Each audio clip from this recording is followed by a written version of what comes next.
Welcome to The Foundry, where leaders are forged daily. Each week we investigate themes of leadership, entrepreneurship, and mindset with some of the greatest minds in real estate. And now, the data scientist of real estate, George Roberts.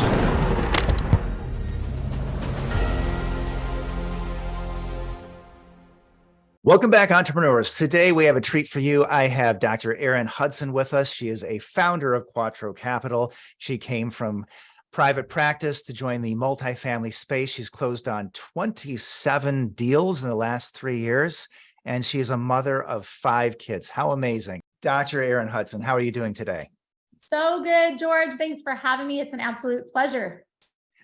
Well, wonderful. Now, with 5 kids, I just have to ask, because I know that's a handful. I've got 2, and they got me climbing the walls sometimes. You've got to have some amazing time management tips. What do you do to get it all done?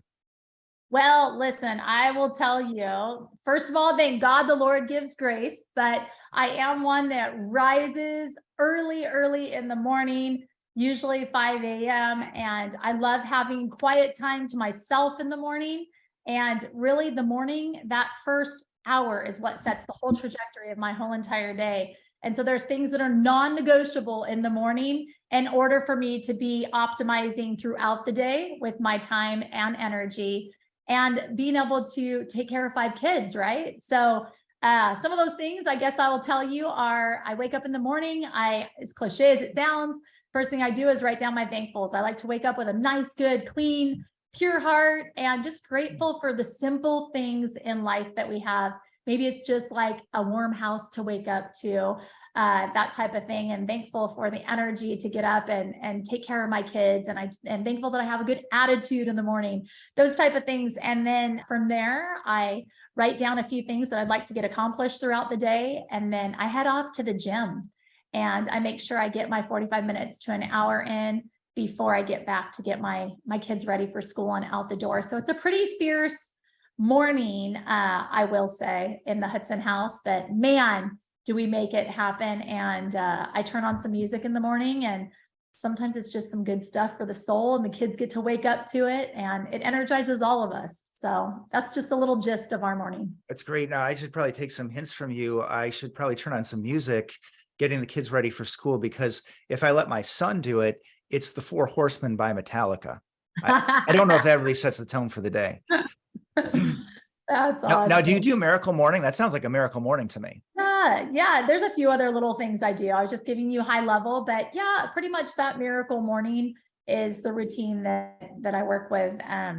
But man, is it a game changer? And when I don't do it, you feel completely off and it just doesn't feel right. And I think it's just more or less because I've created a pretty good habit for, over, I would say at least consistently for probably at least 4 years. Mm-hmm. So working out is a non-negotiable. Getting up and coming straight to my office and taking care of those thankfuls and getting my heart right and energy and power turned on, and doing some breathing techniques. And I'm telling you, if you've got kids and they're anything like mine, when I turn on that music, it just puts peace in our home. And one of my favorites is Hillsong. It's just great, uplifting, wonderful music that your kids can't be in a bad mood when they wake up with that. So it's one of those. I'm sorry, what is this artist? It's called Hillsong. It's just like some nice, good worship that I like to listen to in the morning. Okay. I just thought it sounded like that. I have one son who listens to Christian worship music all the time. So you could imagine it's the 4 Horsemen, or it's this Christian worship music. So it's an interesting tension. Yeah. And then the other thing is I absolutely love personal development. And so I am always plugging in every morning to something that is uplifting and powerful. There's a few mentors that I like. And the other thing I'll share with you is everyone will say, like, how do you get it all in? You know, there's something called net time. It's really no extra time. That's what it stands for. Net. It's net time, no extra time. So when do I listen to my personal development? I'll be at the gym running 4 miles, and I turn on my mentor and I get to hang out with billionaires, multi-billionaires, let's just say it that way. The truth is I'm not really hanging out with them, but I am listening to them and plugging in and taking the goodness that each of them have that have made them incredibly successful. And bits and pieces that I take from individuals that I really look up to. So. All right, awesome. I did want to ask you about that net time, because when I heard you explaining your approach to time, like you got to get out there in the morning, the morning's the time. I wish I could tell you the author, but recently read a book that had the concept of non-time. When you're working early in the morning and there's nobody calling you, there's no interruptions. If you have something that requires a long block of focus, that's the time to do it. Don't know if that's exactly what you're describing there, but what is exactly net time? Yeah, so it stands for no extra time. So just think about it for a moment. For all the listeners out there, you're kind of like, man, how do I get it done? How do I get it all in? I will say that personal development and just pouring in for at least 30 minutes a day is an absolute game changer for me. It just changes the attitude that you're having. It reminds you of how, I guess I'll say I also like to have, there's things that I like to say, call it affirmations in the morning. And a lot of that comes when you're listening to your mentors. You take on these things and you notice some of the qualities and things that they have. For example, one of them is like choosing to be in a good state, in a peaceful, happy, beautiful state. Where do I learn that from? That was like something that came from Tony Robbins. So I like to plug into these mentors so that I keep these things top of mind. So when I say no extra time, if I'm at the gym and I'm running on the treadmill, I have a choice. I can either turn on Metallica, or I can turn on, call it Tony Robbins or Zig Ziglar or Brendon Burchard or somebody of that caliber, to really get my mind right, pumped up, and remind myself how incredibly awesome I am. Right. And so that's what I mean by no extra time. Same thing, driving my kids to school. I got to get there. It takes me 15 minutes. Right. I like to have interactions with them when I'm driving to school, get them pumped up for school, Yes. and maybe share with them some of the takeaways from the morning. But truthfully speaking, now I have 15 minutes to drive home. We're not supposed to be on our phone unless we want to get in a car accident. So that's the perfect net time, no extra time, to have 15 minutes to train your brain to think in different ways, right? Love it. So it's like no excuses, make the most, every second counts, multitask, just make it happen. Yeah, absolutely. Good. I love it. I mean, it's the same thing, George. We're doing the laundry and mom's in there doing laundry for 15 minutes. Again, put your ear pods in and listen to something that's going to help take you. Well, I'm huge on time management, especially multitasking. Love my Audible, love my Blinkist, and just love to do two things at once. Love to listen to podcasts with you on them too. That's another cool thing to do. Oh, for the win, George, for the win. All right. So, hey, I got to say, you have amazed me as someone who really knows how to grow your business quickly. Now, you're a chiropractor, but you don't just run one office like many people did. As I understand, you went immediately from 1 to 2. So tell us about that personal growth. What did it take to do that? What lessons did you learn? Yeah, no. So I think after opening up my first practice, which was in 2009 in Southern California, Huntington Beach to be exact, I was about 3 months in practice and the doors were blown open. It was so incredibly busy. I could see it being incredibly profitable. Besides myself, we always want to have multiple streams coming in. And so I had 10 massage therapists also in my practice. So I was, of course, getting a portion of the money of the proceeds coming in from them. And I thought, oh my gosh, we've got to be able to take care of our community and open up another practice so we can target another area surrounding.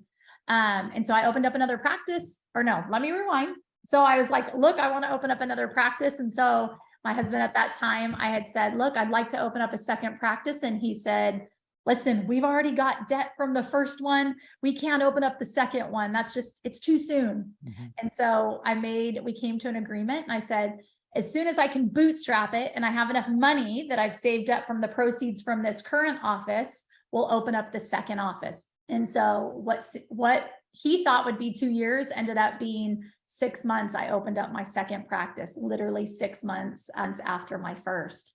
And so it really was super, super powerful to keep your eye on the prize and work it, reverse engineer what you need to do in order to get there sooner versus later. And so, yes, I had 2 practices. I ended up bringing in other doctors, And I became obsessed. I love chiropractic, but I became obsessed Mhm. with the business side of it and finding other ways to efficiently make money and not have to have it be on my time, right?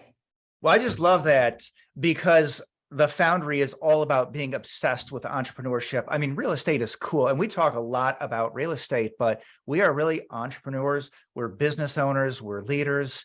And if you don't develop yourself in all of those ways, if you think it's all just about deal making, you're missing something. So, okay, we've got the tips for you today. So that's huge. So you bootstrapped it. So obviously you're doing a lot of things on your own because you still got the debt, maybe can't hire the people you want. Like, take us through the next stage. What happens next? So are you talking about after we opened the second practice? Yeah, or- the second practice. Yeah. So opened up the second practice, brought in other doctors, and I absolutely loved it. I just have a love for people, and that's probably what I enjoyed more. I mean, am I good at my craft? I'd like to say so, yes. Yeah. But even more importantly, anyone that's in business, we all know what's the most important.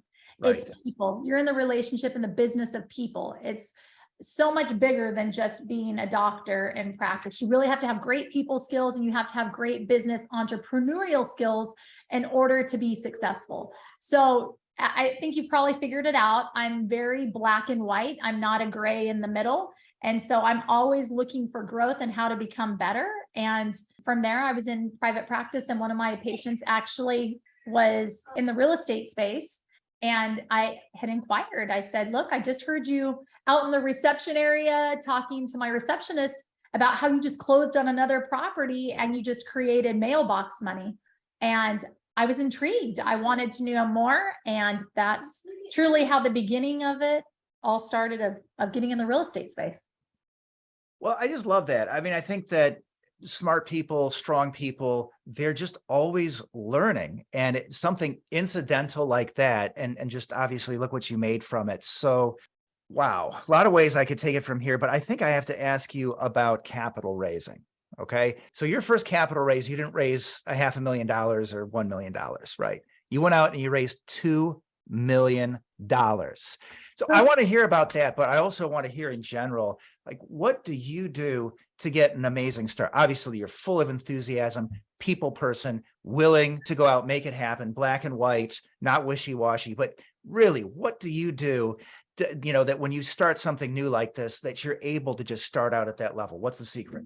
I love that you said that. So when we have relationships with people, it is so important for us to be honest, to do what's right, to be in the best interest of our people, whether it's my patient, right? And making sure I'm taking care of them and giving them the best treatment and giving my undivided when they come into the office.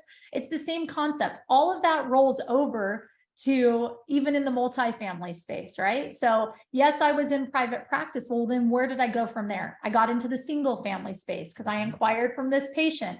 Again, I was like, all right, I want to get in the game. I want to create and build generational wealth.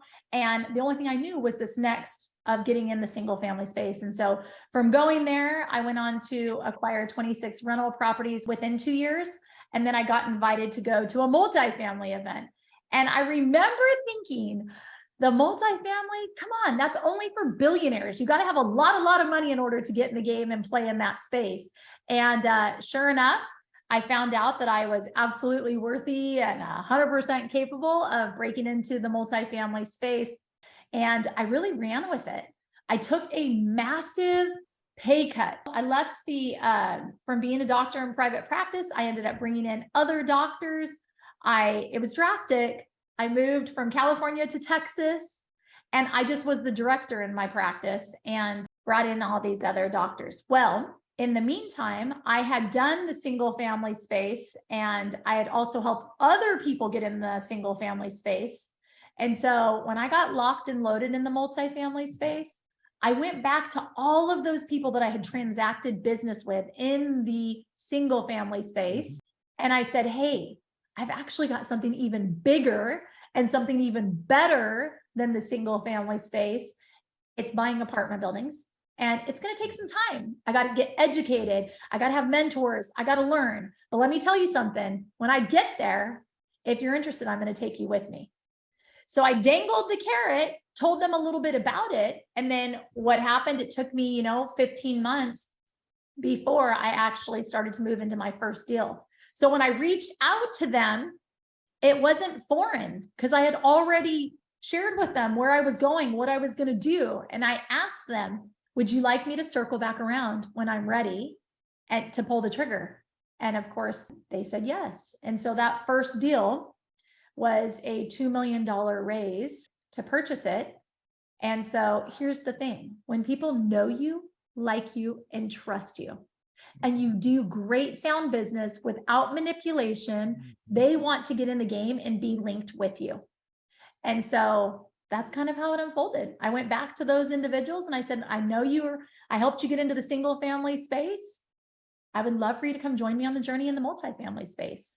And my first raise was, like you said, $2 million to take down a $5.2 million 104 unit property. Gotta love it. And so in addition to all of your signal personal characteristics, you brought people along for the ride. Because I've heard a lot of people, they say, well, I built up so much momentum in single family. And if I'm not mistaken, it was 21 single family properties that you purchased. And then they say, but it didn't transfer. I had to start all over, but you brought them along for the ride. So I think that sounds like something to take note of.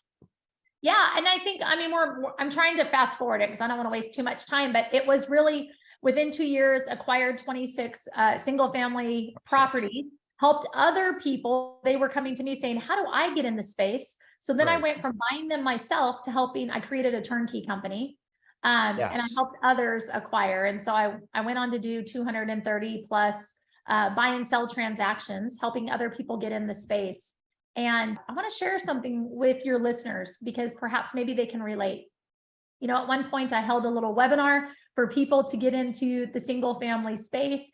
And I'll never forget on this webinar, I opened candid questions, Q&A. The listener goes, hey, well, Erin, why is it that I should buy one of these turnkey properties from you and not ABC property? And I remember gulping. And that was a tough swallow. And I just was totally matter of fact. I said to them, you know what? You are probably far better going to them to buy your turnkey property because they've been at it for 20 plus years. I've only been at it for 2 years. And what I can assure you is I'm going to share with you exactly what I did to take down my first property. And so if you want help, great, but you probably are better off with that company that's much more seasoned. And so when you take things off the table, friend, people want it more because they're not used to people being real, raw, and honest about things. Usually they're begging and pleading for people to come join forces with them. Does that make sense, George? Oh, 100%. Candor and integrity. That is huge. That is huge. You let her know that if you come with me, this is going to be white glove treatment. And I'm glad you brought up your coaching thing because I wanted to get into that through the coaching. So first of all, what do you do to pick a great coach? And then I have to hear more about your program. Yeah. So on the coaching, what do you mean by the coaching? Well, when you pick a coach, you don't want somebody who's just going to be your cheerleader and say, hey, you're great already, right? You need somebody tough. Yes. But I want to hear you tell it in your own words. Like, what do you look for in a coach? You're obviously a great coach to have the success you had. You've seen it from both sides. People who are great at coaching, they're open to coaching too. They often have coaches. So how did you find a great coach? What did you look for? And then tell us how you built this amazing program. Yeah. So let me just share with you in regards to the coach. Everybody needs a coach. There is no doubt about it. I couldn't agree with you more, especially if you're looking to up level in your life. You get to a certain point, you plateau, and you feel like you've hit the glass ceiling and it's time for an upgrade, right? I'll tell you back in those days, I did have a coach, but it wasn't a real estate coach. It was literally a coach for all areas in life, but it wasn't real estate in particular. But guess what? There's a lot of spillover, right? That you can just pour and apply into the real estate side with it. And so for that, I would say coaching, and really it's about, you've got to think bigger. You've got to think bigger. You've got to keep your mind right. You've got to be positive. You've got to be grateful and have a wonderful attitude, right? So then once I had gotten into the multifamily space and Team Quattro came together, we actually hired a high performance coach, Trevor McGregor, who's phenomenal, and helped us put some of our systems and move in the right direction so that we could could grow, right? And scale our company. So that we did have. But I would say just in general, I'm a very positive person, high energy, and I want to be around other people that have high energy, and it's attractive. It's attractive when you can hang out with someone that is positive, that smiles, that builds people up, that's on a mission to do greater, not just to put money in their pocket, but to help other people win. And further, I like to be with people that are opportunity driven. They're an opportunistic person. And so the more we hang around people like such, the more we have that in our life. I'm a huge proponent of hanging with those that you desire to be like. And so, friends, if I'm around anyone that happens to have negative energy, I'm out. Party's over, right? And I'll say this, our time is capital. And so we have to remember, where are we putting our capital? Is it going to help us to go to greater heights, right? Same thing with my children. My children are so incredibly important to me. When I get invited to go do things, I have to weigh it. Is it going to benefit me and help me to go to the next level? Are they around people that are going to be builders and people that I really look up to, right? I like to put myself in environments where there's constantly growth and stretch. Yeah, that is just amazing. Law of attraction is written all over that. And I'm glad you mentioned systems, because I want to know, how did Quattro Capital grow so quickly? I've heard so many amazing things about Quattro Capital. I talked to Amy Silvis and I said, how did you grow so fast? She said, I just partner with great people. And she also told me some interesting things about your company. Now, I understand you have actually, I think, maybe more structure than most companies. You've got your managing partners, and then you've got other people who are part of Quattro Capital, but maybe more than a co-GP. Is that fair to say?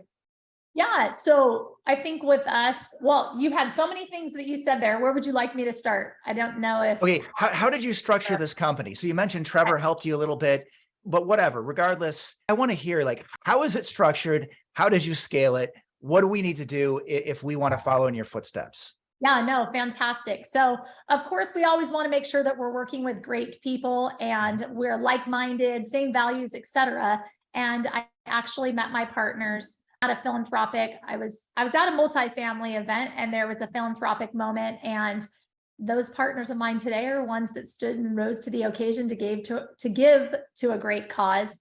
And from there, that's who I'm attracted to. I love working with people that have a heart and desire to help those in need and really want to rise and band together for a great cause. And so with that being said, we ended up coming together. And at that time, when we all met and got on the Zoom call, I'll spare you the details of that. But yes, we came together from a philanthropic cause, and we decided that we were going to try each other on for size. And what do I mean by that? I mean that we literally came with our own entities and we bought our first property together. We did not come together as a company. We came together with our own individual LLCs after doing background checks on one another. Good. And we all passed the test. Take notes. We all passed the test. And so we bought this first property together. And guess what? We did not take anybody else's money. We bought it just with the 5 of us. And from there, we got to see what were each other's strengths, weaknesses, if there were synergies, and if we worked well as a team. We did. That one property turned into 2 to 3 to 4. And at the 5th property is when Quattro came together and we said, holy smokes, we are unstoppable and more powerful together. We're dynamite. We have got to co-found this company, and let's go take this to new heights. And so that's exactly what we did, George. Right. So yeah, I love it. Yeah. Do the background check, go slow. But when the time came, you formed this, and what an amazing thing. I mean, you've obviously helped a ton of people. And was it 7 deals you did in 2020? And that, of course, to remind everybody, that was during the pandemic when people were frightened to buy anything. Many people were frightened. Transactions were still happening, but greatly diminished. And hey, listen, bringing that to what you had shared, yes, it wasn't a pandemic. So guess what? That was a time of absolute stress. And so we got to check in with one another and seeing how each of the partners handled stress. What were they like? What was the temperament like? How did we band together to get through this? And that was such a beautiful thing to see, even at a time of the pandemic, when it was like trial after trial after trial, we were able to persevere and push through. and really get it done. So it was pretty powerful to see. From there, after, you said 7 deals in 2020. Well, then fast forward 2021, we actually took down 15 deals together, and we were still in a pandemic, right? And so it's just been really, really fire. And then, we put some of our strategies and things and processes in which we want to do. And hence that's where we've had the absolute pleasure of working with people such as Christy Keaton and Amy Silvis and Stacy Buck and Ryan Buck and the Blackburns. And it's been amazing to link up with other individuals that have found deals, brought them to us, and we bring them into the fold. Although I will tell you, we are a little bit different than a lot of syndicators out there. And I'm happy to go there, but I'll first let you ask any questions you might have. No, I do want to hear how you're different. Tell us. But building the structure, putting the systems. I heard 1,000 podcasts where people say, well, we got to build the systems. But can you give us some examples? Like, how did you obviously you're starting out at the beginning, you got to feel each other out. You don't know necessarily what you're good at, what your lane is. So what do you do?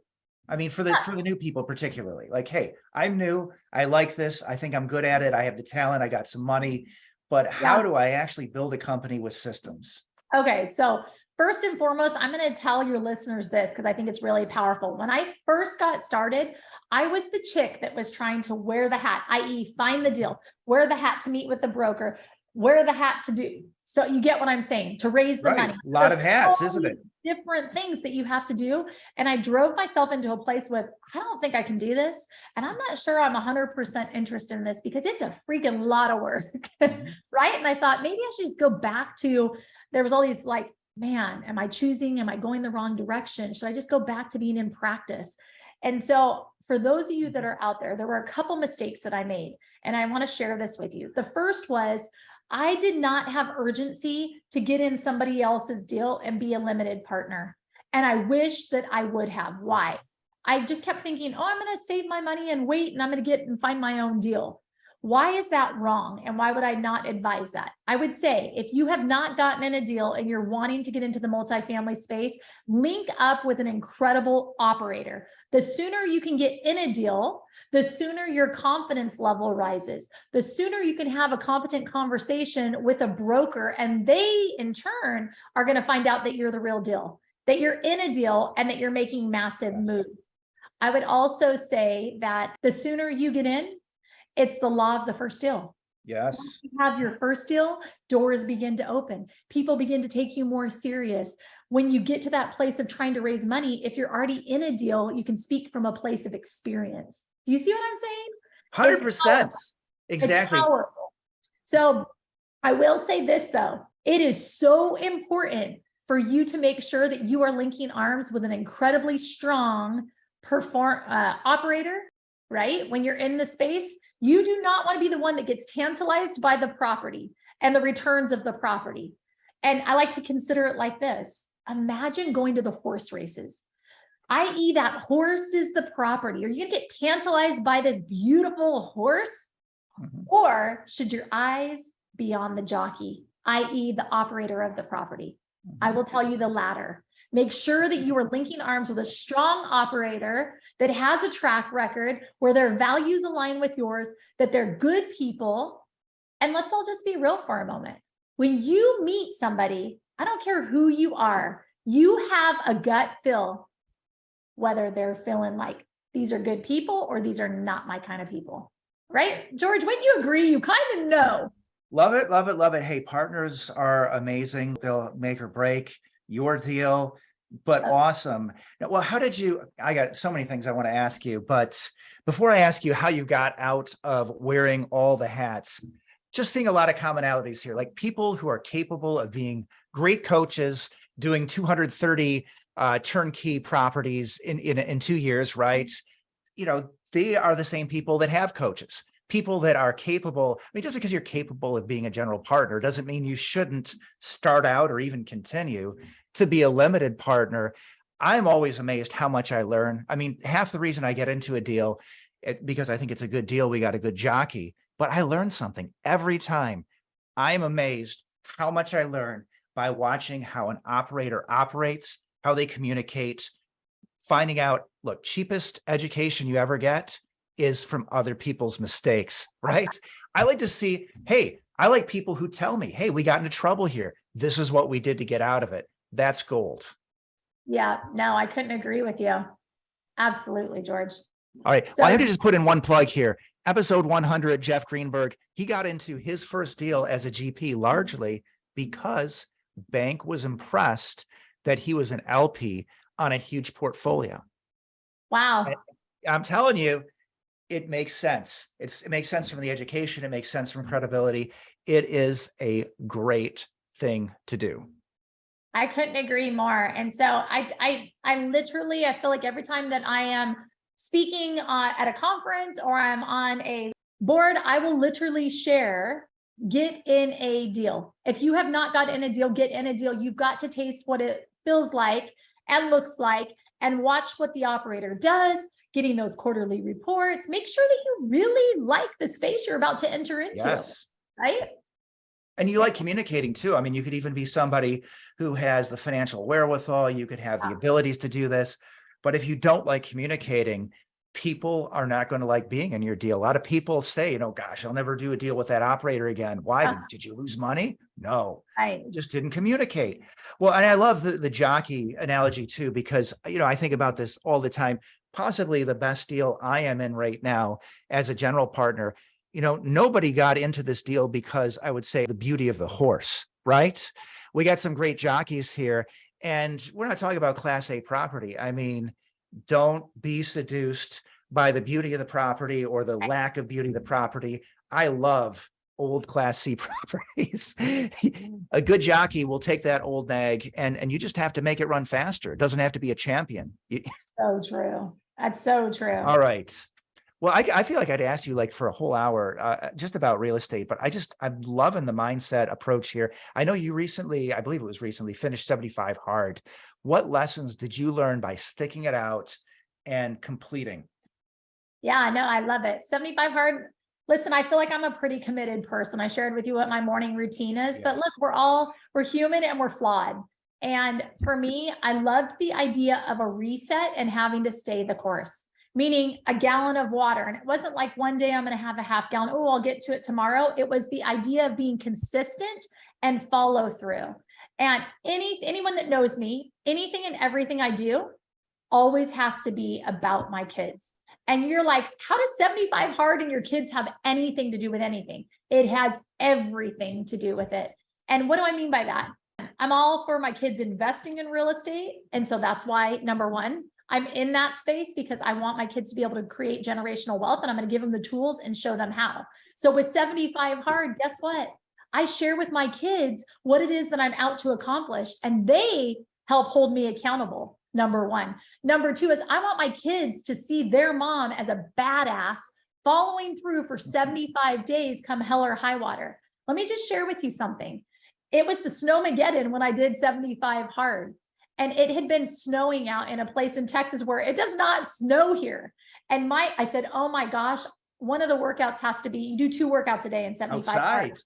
And one of them has to be outside. And I remember going, oh my gosh, I don't want to go out in the cold. And you know what my kids said to me? It's okay, Mom. We're not going to tell anyone. You don't need to go outside today. Just go in the garage. And I'm like, no, hold on a second. This isn't about other people knowing whether or not I did it or not. 75 hard is all about you. And the only person you're deceiving is yourself. And so what better example than for my kids, for me to teach them that lesson and say, no, it starts from within. You want to be honest with yourself, because guess what? The more honest you are with yourself, the more accountable you are, the more your confidence is going to climb that ladder because you followed through with what you set out to do. Love that integrity. Now, I feel like we could have a whole hour just talking about real estate. We could have a whole hour just talking about mindset, but I got to wrap it up. I want to ask, before we go into the 7, I want to ask you my favorite final question. If you could have a billboard, what would it say? If I could have a billboard, oh heavens. If I had a billboard, I don't know. I wish I knew this question before all these things are racing through my head. If I had a billboard, today's your day, you can have whatever it is you want. Or I would say, join forces with Quattro Capital. It's time for you to become a fund manager and link arms with us. right? And so real quick, I'm just going to give a quick plug because you asked me earlier. Do it. You said, how did you go from wearing all the hats to then honing in with Quattro Capital? I love, love, love that with Quattro Capital, every single person on our team gets to stay in the lane and where they most efficiently, and there is their greatest strength, and they are optimized in that lane. What do I mean by that? Okay, could I go and do underwriting on a property? Yeah, I could very well do that. Do I want to stay in that lane locked in a closet underwriting numbers? Yeah. Hell no. Do I want to be the asset manager and dig into the weeds and talk about variance reports and budgets like Kim Wendland does? Hell no. I want to stay in the lane and where I am most optimal. And that is in the people space, raising money for my team. Hence, Maurice and I have raised over $60 million just in the last 3 years. I love helping people win. And that's what it's about. I'm not looking for their money. I share with them, hey, what if you could A, B, C, D, right? There's nothing more powerful than that. So then you ask, okay, well, each of you are staying in your lane. What would have I done differently? I can tell you this much. If I was not with Team Quattro, in a heartbeat, I would go start my own fund and I would just raise money and I would link up with phenomenal operators. That's what I would do. I'd stay in my lane with that. So my shameless plug is, if you are looking to raise funds and want to link up with a high performance team, you definitely need to reach out to me and we need to connect. All right, Quattro for the win. But a lot of people, when they think of people skills, they do think of raising capital. I would say probably far and away number one, but that's not all. What else are you doing with your people skills at Quattro? Ooh, good question. I love negotiating. I'm a beast when it comes to negotiating. And if we can help each party to win, then great, there's success, right? But I love negotiating. I love finding a great deal. I love meeting new people that want to come and have a fund and link arms with us. I love meeting people like Amy Silvis and Christy Keaton and bringing them on board and helping them to find a way and a place and a space. So those ladies have done a phenomenal job finding properties for us, and we've brought them into the fold and they come in and take part on our team. Both of them have poured in a mighty way with Quattro Capital, and it's been an absolute pleasure and a delight working with them. All right, awesome. Well, here, this is where we have to head into the 7. This is my favorite part of the interview. Are you up to the challenge? Are you ready for the 7? Let's go, right.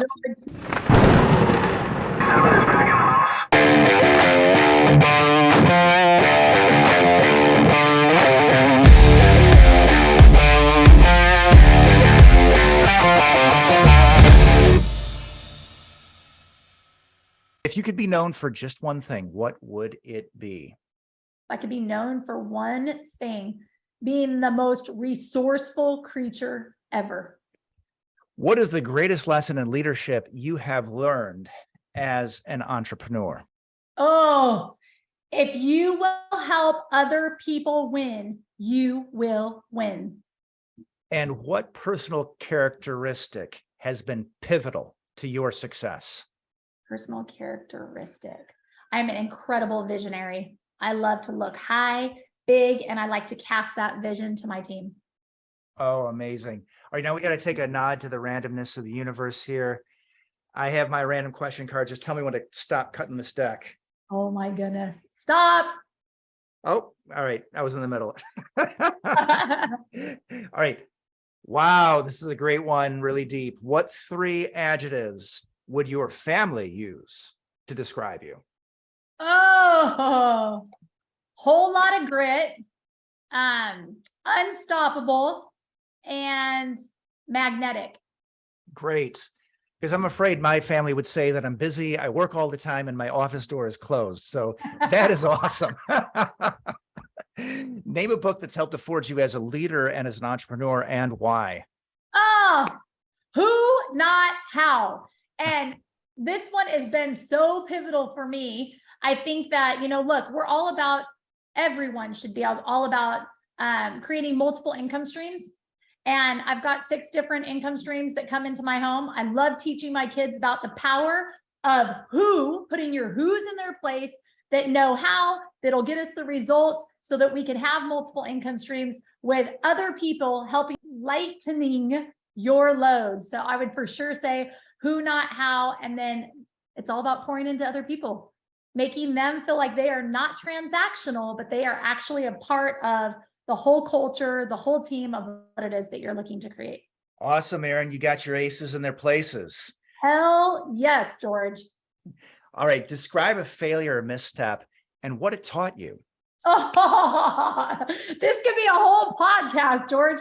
Okay, so going back to trying to wear all the hats, right? I finally had found a partner, a husband and a wife, linked arms, took down my first apartment with them. And that was the biggest epic failure in my whole entire life, probably. It went to hell in a handbag. And I will tell you this much.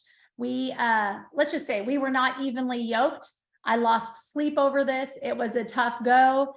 And when I look back, right, because we could all play the blame game, but when I look back, there were red flags that went up on a couple occasions. And guess what? I dismissed them. Why did I dismiss them? Because I so badly wanted the first deal, and I had been pushing and working and pushing and working, and they came from great mentorship where I had came from. And so I just thought that, gosh, this is right. This is right. Maybe you're just imagining, but I did have a red flag. And I dismissed it. So if I could teach you anything, if you get that gut feel and it doesn't feel like it is the right direction to go, do not dismiss it. All right. Well, I wouldn't trust an operator that wasn't willing to describe a difficulty in a property and how it was overcome. So I think that's great. Obviously, it's one of your strengths. Can you give us, our listeners, a quote to help forge them as leaders and as entrepreneurs? Ooh, leaders and entrepreneurs. Here's the deal. It's just money. It's easy to make. And so many people get caught up in more money, more money, more money, more money. I just want to make more money. And it can get manipulative. It can sound dirty. It can be gross. But if you focus on other people winning and how you can help meet their goals, their needs, and their desires, you become so incredibly attractive that people are drawn to you. So I would just say, love on those. Remind people how much you appreciate them, how much you love them. And it's not going to be about the dollar that they are getting paid. They will buy into your mission. And if you are good to them, you've got them locked and loaded, and they're not going to want to go anywhere else. Oh, amazing. Love it. I love this whole interview, your no excuses approach to life and the way that you're able to meld that with a very loving approach to people as well. Amazing. I have to ask you just one final question. How can our listeners reach out to you? Yes. Well, listen, you can go to our website. Definitely. I would love for you to learn more about the team at www.thequattroway.com. With Quattro, it's 𝐄𝐲𝐴TTRO way.com. You can certainly find me on all social media platforms. I would love nothing more than to connect with you and find out how I can help you move your needle forward. Whatever it is you desire in life, it's all about connections. The more we give them, the more we get them back. And I would love to jump on a 15-minute call and learn a little bit about you. All right, amazing. Major lesson there, ladies and gentlemen. Very successful people are often willing to open up their schedule. Take advantage of this. I would definitely want to reach out to Dr. Erin Hudson. Thank you so much for taking your time to share your knowledge and experience with our audience. You're so very welcome. It was an absolute pleasure. And for any of those listening, George is the real deal, and definitely link up with him. Oh, you're the best. Erin for the win.